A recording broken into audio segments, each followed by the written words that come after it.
Hello friends, welcome back to Easy Study with Divya and this is the part 48 of our business studies syllabus और आज ये हमारी last video होगी of our last chapter of the first book that is controlling. और इसमें हम as usual जैसे हम पहले भी डिस्कस करते आए हैं आज इसके इंपॉर्टेंट बोर्ड क्वेश्चंस देखेंगे कंट्रोलिंग की। So देखते हैं, स्टार्ट करते हैं। But before that guys, I hope you all are liking my videos and if you are liking them then guys please like share and subscribe my channel and keep supporting easy study with Divya. So बढ़ते हैं। सबसे पहले as usual sample question paper of 2020। इसमें कौन सा question आया था देख लेते हैं। सबसे पहला क्वेश्चन था 1 marker 11th question, that is an important project at AMB Consultants is running behind the schedule by a month. This has upset their clients and might affect the reputation of the company in the long run. यानी कि जो AMB Consultants है उनके पास एक important project है जो कि थोड़ा डिले हो गया है, जिसको कंप्लीट करने में उन्हें एक डिले हो गया है और वो डिले 1 महीने का हो चुका है। तो इससे जो उनके क्लाइंट्स थे वो अपसेट हो गए हैं कि इतना डिले क्यों हुआ और ये उस कंपनी के रेपुटेशन पे भी इफेक्ट पड़ेगा, नेगेटिव इफेक्ट पड़ेगा, सिंपल सी बात है। Then no managerial action like assigning more works, equipment और giving over time has been able to solve the problem. यानी कि उन्होंने ज़्यादा काम असाइन कर दिया, अपने जो वर्कर्स थे उनको नए नए इक्विपमेंट्स लेके आए, ओवर टाइम भी करवा रहे हैं, फिर भी कोई इफेक्ट नहीं पड़ रहा है, फिर भी कोई आपका इस प्रॉब्लम की सोल्यूशन नहीं मिल पा रही है। Now what managerial action may now be taken by the company to avoid such a situation from arising in the future. So अब हमसे पूछा जा रहा है कि कौन सा मैनेजरियल एक्शन उन्हें लेना चाहिए ताकि वो ऐसे सिचुएशन को फ्यूचर में अराइज होने से अवॉइड कर सकें। तो सबसे पहला पॉइंट है revise the schedule. Second is assigning additional workers and equipments to the project.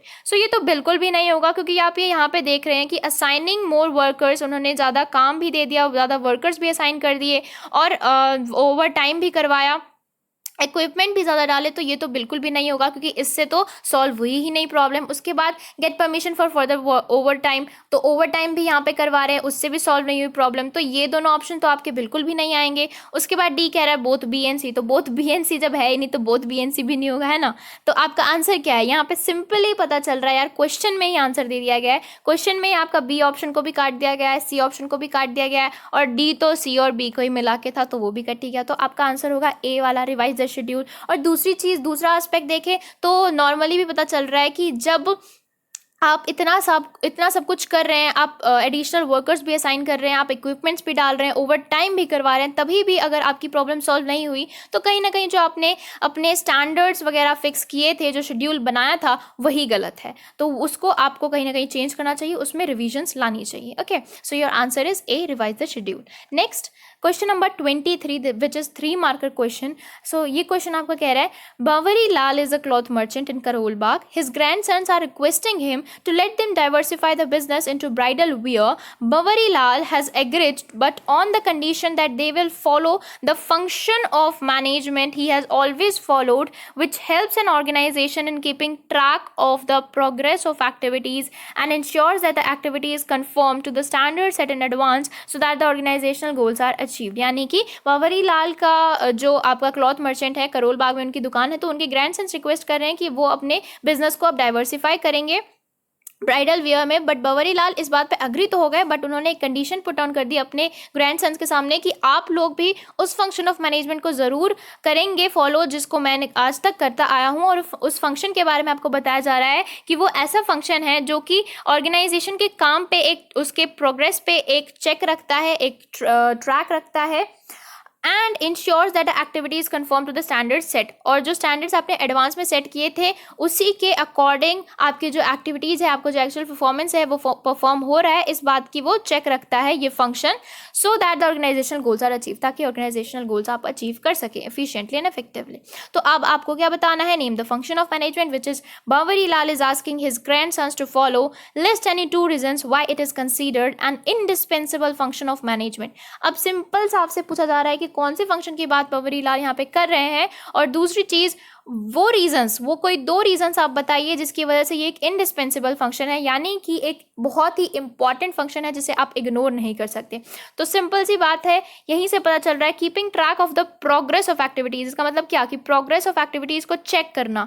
तो keeping track is what, check, और चेकिंग वर्ड आ गया, यानी कि स्टार्टिंग में ही कंट्रोलिंग की स्टार्टिंग में मैंने बताया था कि C for controlling and C for checking, तो चेकिंग आ गया यानी कि आपका कंट्रोलिंग वाला फंक्शन यहाँ पे आएगा, उसी की बात यहाँ पे हो रही है।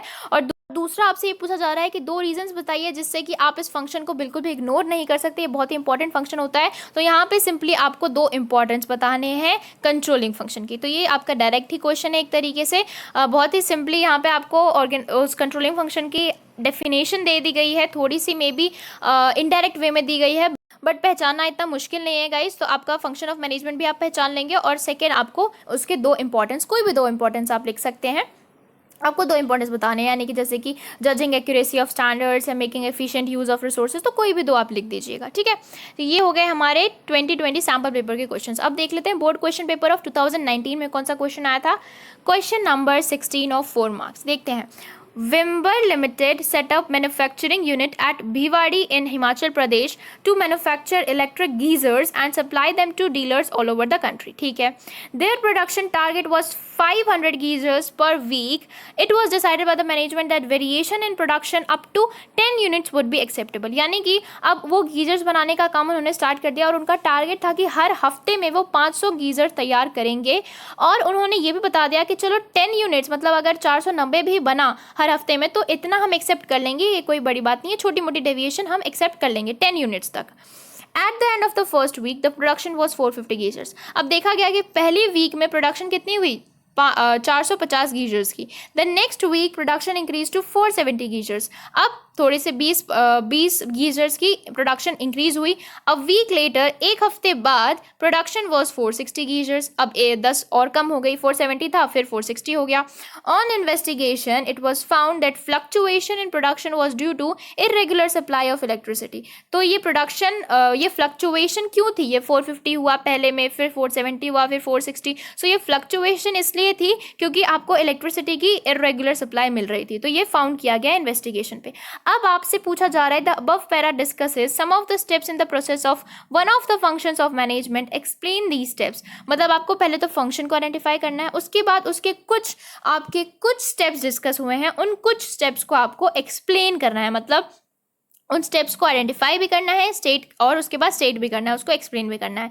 सो नेक्स्ट, और आपसे सेकेंड पार्ट इससे कहना है कि ऑल्सो स्टेट द स्टेप या फिर steps that have not been discussed in the above paragraph, कि अब आप बताइए वो वाला स्टेप या स्टेप्स में भी कुछ भी हो सकता है, 2-3 स्टेप्स भी हो सकते हैं, या एक स्टेप भी हो सकता है जो कि इस पैराग्राफ में उस फंक्शन का डिस्कस नहीं हुआ। सो यार सिंपल सा है कि यहाँ पे आपका कंट्रोलिंग फंक्शन ही हो रहा है, क्योंकि सबसे पहली चीज़ देखिए, यहाँ पे उन्होंने अपने प्रोडक्शन टारगेट को फिक्स कर दिया, 500 हो गए। उसके बाद उन्होंने अपने परमिसिबल लिमिट भी डिस्क्राइब कर दी कि 10 यूनिट्स परमिसिबल है, एक्सेप्टेबल है। उसके बाद उन्होंने फर्स्ट वीक पे चेक किए अपने परफॉर्मेंस को, मेजर किया अपने एक्चुअल परफॉर्मेंस को, सेकेंड वीक पे भी मेजर किया एक्चुअल परफॉर्मेंस को, और थर्ड वीक पे भी मेजर किया एक्चुअल परफॉर्मेंस को, राइट। उसके बाद उन्होंने कंपेयर किया होगा, कंपेयर किया तभी तो इन्वेस्टिगेशन की ना, तभी तो कंपेयर किया, तभी तो पता चला डेविएशन आ रही है, डेविएशन आ रही है, तभी उन्होंने इन्वेस्टिगेशन की नीड पता चली तो इन्वेस्टिगेशन की गई। सो कंपेयर करने के बाद उन्होंने इन्वेस्टिगेशन भी की, और इन्वेस्टिगेशन करने पे उन्हें पता चल गया कि क्या बेसिकली डेविएशन का कारण था, वो था आपका इरेगुलर सप्लाई ऑफ इलेक्ट्रिसिटी। सो कौन कौन से स्टेप्स डिस्कस किए गए हैं गाइस? पहली बात तो फंक्शन आपका कंट्रोलिंग है यहाँ पे, और कौन कौन से स्टेप्स डिस्कस किए गए हैं? सबसे पहला उन्होंने अपने स्टैंडर्ड को सेट कर लिया, 500 गीजर बनेंगे। उसके बाद उन्होंने अपने हर हफ्ते अपनी एक्चुअल परफॉर्मेंस को मेजर भी किया, यानी कि मेजरमेंट ऑफ एक्चुअल परफॉर्मेंस भी हो गई।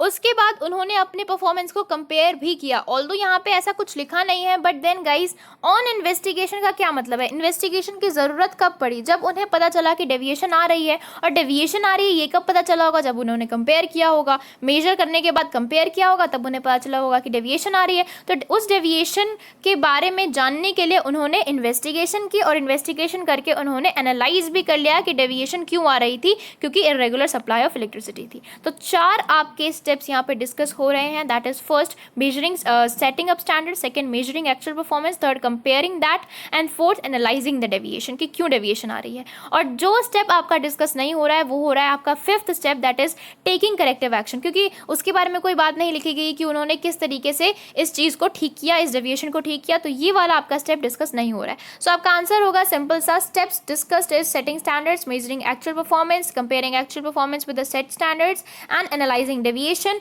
और जो स्टेप्स नॉट डिस्कस्ड है वो है आपका 5th टेकिंग करेक्टिव एक्शन। ठीक है, सो आई होप आपको ये क्वेश्चन समझ आया हो। अब बढ़ते हैं बोर्ड क्वेश्चन पेपर ऑफ 2018 की तरफ, और इसमें आपका 16th एक ही क्वेश्चन है 4 मार्कर, और डायरेक्ट क्वेश्चन है, बहुत ही कह रहे हैं सिंपल सा कि explain any 4 points of importance of the controlling function of management. तो कोई भी 4 लिख दो।